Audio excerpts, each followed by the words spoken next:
Hello friends, welcome to my new YouTube channel Nursing Avisa. On this channel you will be provided videos related to nursing. So today's I have discussed about upper airway obstruction. हम लोग आज पढ़ेंगे अपर airway obstruction. अपर airway obstruction होता क्या है, तो देखते हैं आगे हम लोग कि अपर एयरवे ऑब्स्ट्रक्शन होता क्या है। Upper airway obstruction is a condition characterized by partially or completely blocking in upper airway and leads to dyspnoea. जो अपर एयरवे एक ऐसी कंडीशन होती है जिसमें पार्शली या कम्प्लीटली हमारा अपर एयरवे ब्लॉक हो जाता है, जिसकी वजह से हमें डिस्निया लीड हो जाता है, मतलब डिस्निया हो जाती है। डिस्निया एक ऐसी कंडीशन होती है जिसमें हम लोग को क्या होता है, ब्रीथिंग डिफ़िकल्टी होती है। The organ affected in upper airway obstruction is trachea, pharynx and larynx. और इसमें अपर एयरवे ऑब्स्ट्रक्शन में ट्रैकिया, फेरेंस एंड लारेंस ये तीनों ऑर्गन क्या होते हैं, अफेक्टेड होते हैं। तो आगे हम लोग देखते हैं, नेक्स्ट हम लोग देखेंगे इटियोलॉजी।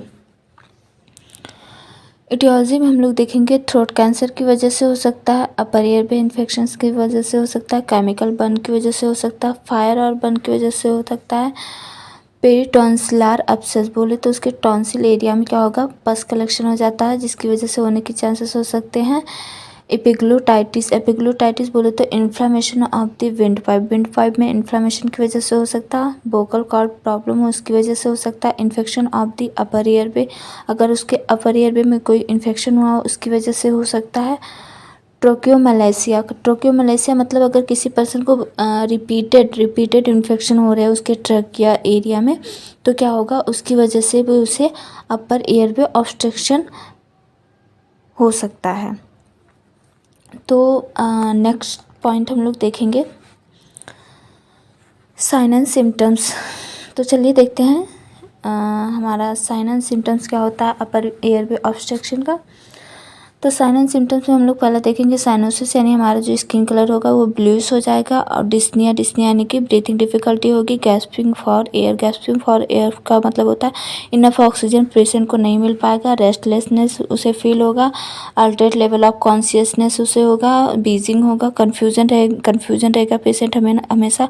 अनयूजुअल ब्रीथिंग नॉइस, उसे उसकी ब्रीथिंग के साथ उसे नॉइज महसूस होगा। फिर उसके बाद में कुकिंग मिस होता है उससे, जो उसका मतलब किसी मतलब ऑब्जेक्ट मतलब किसी फूड ऑब्जेक्ट की वजह से उसे ऑब्स्ट्रक्शन फील होगा। फिर उसके बाद में एजिटेशन होगा उससे। फिर उसके बाद में विस्टलेस मतलब उसके माउथ से सीटी जैसी आवाज़ आएगी, मतलब उसका माउथ जब बंद हो रहेगा तो फिर उसे क्या मतलब जब वो ब्रीथ करेगा तो उसे क्या होगा, सीटी जैसे उसके मुंह से आवाज़ आएगी। नेक्स्ट हम लोग देखेंगे डायग्नोस्टिक इवैल्यूएशन में हम लोग देखेंगे हिस्ट्री कलेक्शन, फिजिकल एग्जामिनेशन, लैरेंजियोस्कोपी हम लोग उसके लैरेंज को विजुलाइज करने के लिए करते हैं। ब्रोंकियोस्कोपी हम लोग उसके ब्रोंकियोल्स को विजुलाइज करने के लिए करते हैं। फिर देखते हैं एक्सरे के बाद हम लोग नेक्स्ट पॉइंट देखते हैं मैनेजमेंट में हम लोग देखेंगे एज ऑफ पेशेंट की एज क्या है। ऑब्स्ट्रक्टेड ऑब्जेक्ट मतलब उससे कौन सी ऑब्जेक्ट मतलब कौन से फूड से उसका मतलब ऑब्स्ट्रक्शन हुआ है। फिर उसके बाद में हम लोग देखेंगे ऑब्स्ट्रक्टेड एरिया मतलब एयरवे में हुआ है या किस एरिया में उसका ऑब्स्ट्रक्शन हो रहा है। फिर remove for foreign object special instrument, हम लोग स्पेशल इंस्ट्रूमेंट से क्या करेंगे, उस फॉरेन ऑब्जेक्ट को रिमूव करेंगे। फिर insert the endotracheal tube to maintain respiration को हम लोग मेंटेन करने के लिए एंडोट्रैकियल ट्यूब को क्या करेंगे, इंसर्ट करेंगे पेशेंट के अंदर।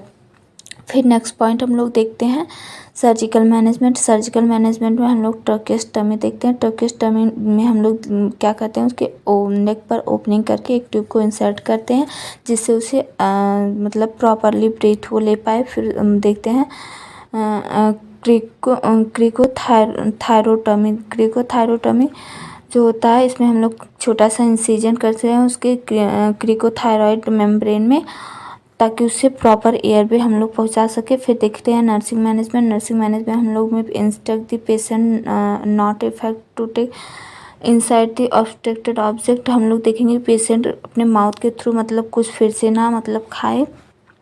मतलब उसे इंस्ट्रक्ट करते रहना है।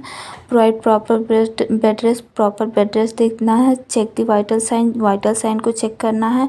उसे हम लोग प्रोवाइड एक calm quiet and ventilated area to rest and sleep. हम लोग उसे वेंटिलेटेड एरिया एंड शांत एरिया मतलब प्रोवाइड करेंगे पेशेंट को रेस्ट एंड स्लीप के लिए। फिर उसके बाद में असेस करेंगे हम लोग। पेशेंट यहाँ डॉक्टर है लेकिन assess the patient during removal obstruction material. हम लोग पेशेंट को असेस करेंगे उस दौरान जब उसका जो ऑब्स्ट्रक्टेड मटेरियल रिमूव करेंगे। फिर administer the drug and prescription. जो भी डॉक्टर ड्रग को प्रिस्क्रिप्शन किए रहेंगे हम लोग उसे एडमिनिस्टर करेंगे। Advise the patient to avoid alcohol. Patient को